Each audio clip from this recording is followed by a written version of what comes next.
उज्जैनला भेट देण्याची अनेक महत्त्वाची कारणे आहेत. हे शहर केवळ धार्मिक स्थळ नाही, तर त्याचे ऐतिहासिक आणि ज्योतिषशास्त्राच्या उद्दिष्टीने मोठे महत्त्व आहे. तुम्हाला उज्जैनला का भेट द्यायला हवी याबद्दलची संपूर्ण माहिती तुम्हाला मागील व्हिडिओमध्ये मिळेल. त्या व्हिडिओची लिंक मी खाली दिली आहे, ती नक्की बघा. उज्जैन हे शहर प्रामुख्याने त्याच्या आध्यात्मिक आणि ऐतिहासिक महत्त्वासाठी प्रसिद्ध आहे, विशेषतः 7 पवित्र हिंदू शहरांपैकी एक म्हणून. उज्जैन हे प्रामुख्याने त्याच्या मंदिरासाठी आणि ऐतिहासिक स्थळांसाठी ओळखले जाते, जे पवित्र शिप्रा नदीच्या काठावर वसलेले आहे. आज आपण आध्यात्मिक आणि धार्मिक स्थळांना भेट देणार आहोत. श्री महाकालेश्वर ज्योतिर्लिंग मंदिर सर्वात प्रसिद्ध आकर्षण. हे भगवान शिवच्या 12 ज्योतिर्लिंगांपैकी एक आहे. हे एकमेव दक्षिणमुखी आहे. श्री कालभैरव मंदिर भगवान शिवाच्या भयंकर रूपाला समर्पित. येथे देवतेला अर्पण केलेला अनोखा नैवेद्य म्हणजे मध्य रामघाट. शिप्रा नदीवरील एक प्राचीन आणि पवित्र स्नान घाट. दर 12 वर्षांनी होणाऱ्या कुंभमेळ्याच्या चहास्थळांपैकी हा एक आहे. संध्याकाळी शिप्रा आरती हा एक सुंदर अनुभव आहे. मंगलनाथ मंदिर मंगळ ग्रहांचे जन्मस्थान मानले जाते. विशिष्ट ज्योतिषीय पूजांसाठी भाविक येथे येतात. श्री हरसिद्धी माता मंदिर 51 शक्तिपीठांपैकी एक. यात 2 उंच आकर्षक सजावटीचे खांब आहेत, जे उत्सवाच्या वेळी प्रकाशित केले जातात. महर्षी सांदीपनी आश्रम भगवान श्रीकृष्णाने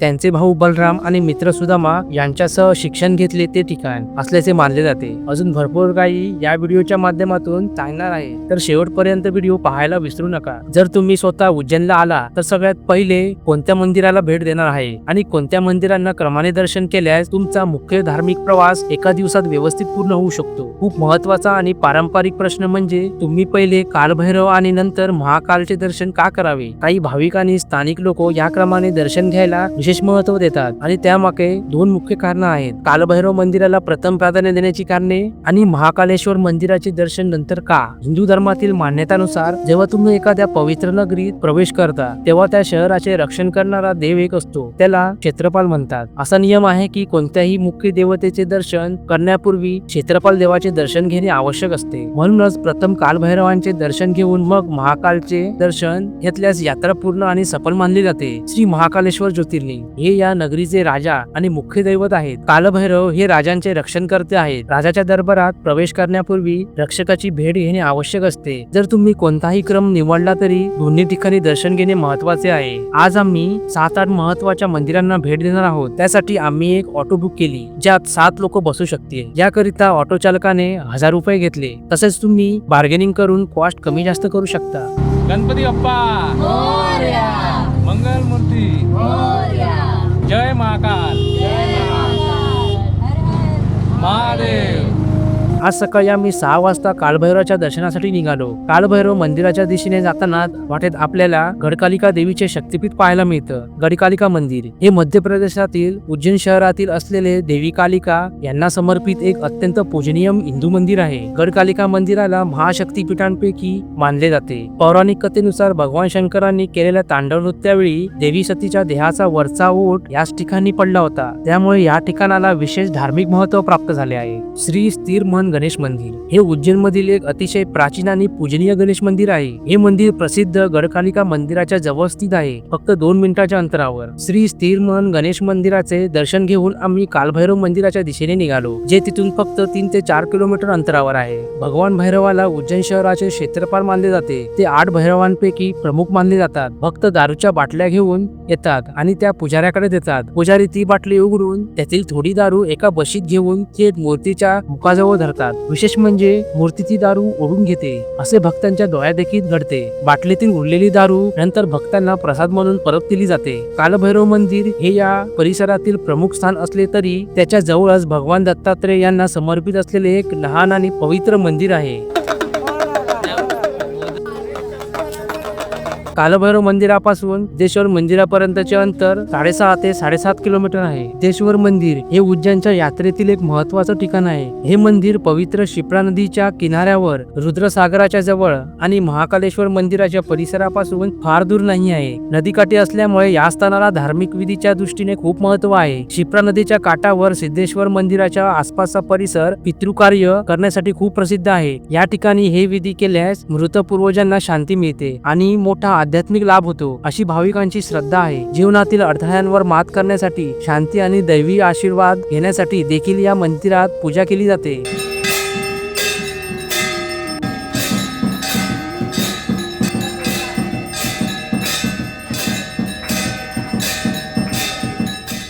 सिद्धेश्वर मंदिरापासून मंगलधाम मंदिरापर्यंत चे अंतर 7 ते 8 किलोमीटर आहे. उज्जैन मधील श्री मंगलधाम हे श्री मंगलनाथ मंदिराचे दिलेले एक लोकप्रिय नाव आहे. हे उज्जैन मधील एक महत्वाचे तीर्थक्षेत्र असून संपूर्ण भारतात मंगळ ग्रहाला समर्पित असलेल्या मंदिरांपैकी सर्वात महत्वाचे आहे. हिंदू ज्योतिष शास्त्रामध्ये रस असलेल्या किंवा मंगळ ग्रहाशी संबंधित समस्यांवर उपाय शोधणाऱ्या प्रत्येकासाठी हे मंदिर अत्यंत महत्वाचे आहे. श्री मंगलधाम मंदिरापासून त्रिवेणी नवग्रह मंदिरापर्यंतचे अंतर 7 ते 8 किलोमीटर आहे. उज्जैन मधील सर्वात प्रसिद्ध नवग्रह मंदिर हे मंदिर नवग्रहांना म्हणजेच नवग्रहांच्या देवतांना समर्पित आहे. सूर्य, चंद्र, मंगळ, बुध, गुरु, शुक्र, शनी, राहू आणि केतू. त्रिवेणी नवग्रह मंदिरांपासून महर्षी सांदीपनी आश्रमाचे अंतर 4.5 ते 5 किलोमीटर एवढे आहे. महर्षी सांदीपनी आश्रम भगवान श्रीकृष्णाशी जोडलेले हे एक अत्यंत पूजनीय ठिकाण आहे. या आश्रमाला प्रचंड आध्यात्मिक आणि ऐतिहासिक महत्व आहे, कारण याच ठिकाणी भगवान श्रीकृष्ण यांचे मोठे बंधू बलराम आणि त्यांचे मित्र सुदामा यांनी शिक्षण घेतले होते. उज्जैनला भेट देणाऱ्या कोणत्याही भाविकासाठी आणि पर्यटकासाठी हे सर्वात आवश्यक ठिकाणांपैकी एक आहे. या आश्रमाला भेट दिल्यावर तुम्हाला प्राचीन गुरु शिष्य परंपरेचे पावित्र्य आणि शांतीचा अनुभव मिळतो.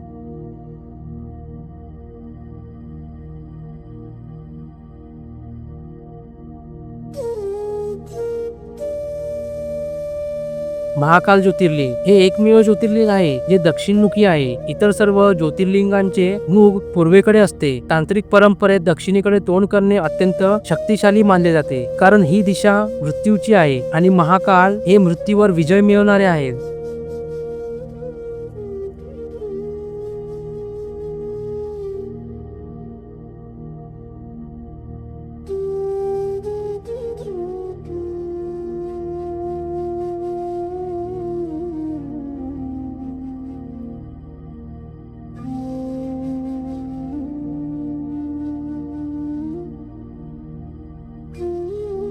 महाकालेश्वर दर्शनासाठी भाविकांची खूप गर्दी होती, म्हणून आम्ही ₹100 पावती घेऊन VIP लाईन मध्ये गेलो. त्यामुळे दर्शनाला जास्त वेळ लागला नाही. पण लक्षात ठेवा, आता तुम्ही मोबाईल आत घेऊन जाऊ शकत नाही. जर तुम्ही लपून घेऊन गेला तर ती तुमची पूर्णपणे स्वतःची जबाबदारी असेल. मी तुम्हाला मोबाईल घेऊन जाण्याचा सल्ला देणार नाही, बरं का मित्रांनो. श्री बडा गणेश मंदिर येथील गणेश मूर्ती अत्यंत मोठी आणि सुंदर कोरीव काम केलेली आहे. मूर्तीला शेंदूर लेपलेला असतो. हे मंदिर उज्जैनच्या प्रतिष्ठित श्री महाकालेश्वर ज्योतिर्लिंग मंदिराच्या अगदी जवळ स्थित आहे. महाकालेश्वर मंदिराच्या अगदी समोर रस्त्याच्या पलीकडे हे मंदिर असल्याने भाविकांसाठी येथे भेट देणे सोपे आणि महत्वाचे मानले जाते. महाकालेश्वर मंदिर आणि हरसिद्धी माता मंदिराचे अंतर 100 ते 200 मीटर आणि ते चालत जाण्यासारखे आहे. हरसिद्धी माता मंदिर जे देवी पार्वती मातेला समर्पित केलेले एक अतिशय महत्वाचे आणि प्रसिद्ध मंदिर आहे. हे मंदिर भारतातील 51 शक्तिपीठांपैकी एक मानले जाते. पौराणिक कथेनुसार जेव्हा भगवान शंकराने तांडव नृत्य केले तेव्हा देवी सतीच्या शरीराचा कोपर याच ठिकाणी पडला होता. हे मंदिर रुद्रसागर तलावाजवळ महाकालेश्वर ज्योतिर्लिंगाच्या अगदी जवळ स्थित आहे.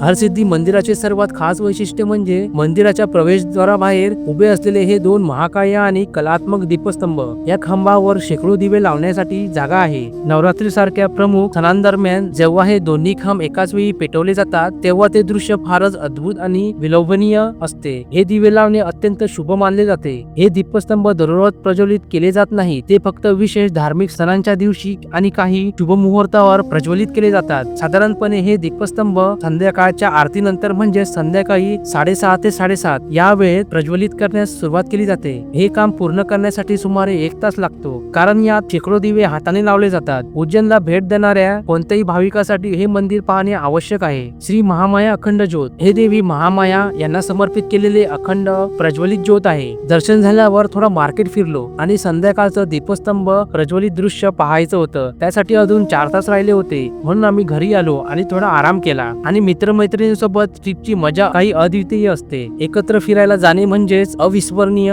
आठवणी, खूप धमाल आणि आयुष्यभरासाठी जपण्यासारखे अनुभव गोळा करणे. एकत्र स्वयंपाक करून बनवा. स्वयंपाक करतानाची धमाल आणि हसणे अविस्मरणीय असते. सर्व महत्वाची गोष्ट, ट्रिप कितीही मोठी किंवा छोटी असो, एकमेकांसोबत राहणे आणि प्रत्येक क्षणाचा आनंद घेणे हेच खरे सौंदर्य आहे.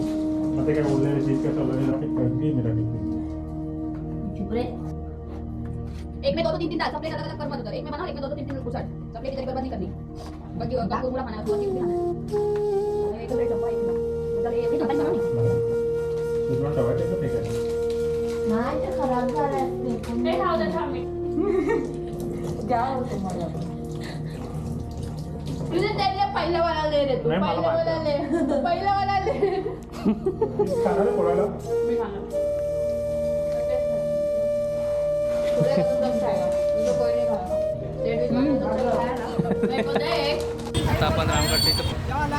नंतर संध्याकाळी आम्ही निघालो रामघाटाच्या दिशेने. मध्य प्रदेश येथील सर्वात प्रसिद्ध आणि पवित्र घाट म्हणजे रामघाट. रामघाटाला प्रचंड धार्मिक महत्व आहे आणि तो उज्जैनच्या आध्यात्मिक जीवनाचा केंद्रबिंदू आहे. हा घाट उज्जैन मधील पवित्र क्षिप्रा नदीच्या तीरावर स्थित आहे. हा उज्जैन मधील सर्वात जुना आणि सर्वात महत्वाचा स्नान घाट आहे. तर 12 वर्षांनी होणाऱ्या कुंभमेळ्याच्या वेळी पवित्र स्नान याच ठिकाणी केले जाते. वनवासात असताना भगवान श्रीरामांनी याच घाटावर आपल्या पूर्वजांसाठी पिंडदान विधी केले होते अशी श्रद्धा आहे. येथील संध्याकाळची क्षिप्रा आरती खूपच सुंदर असते, ज्यात पुजारी मंत्रोच्चार करतात आणि नदीला दिवे अर्पण करतात, जे गंगा आरती प्रमाणेच असते. सूर्य उगवताना आणि मावळताना रामघाटाला भेट दिल्याने उज्जैनच्या भक्तिमय वातावरणाचा अनुभव मिळतो.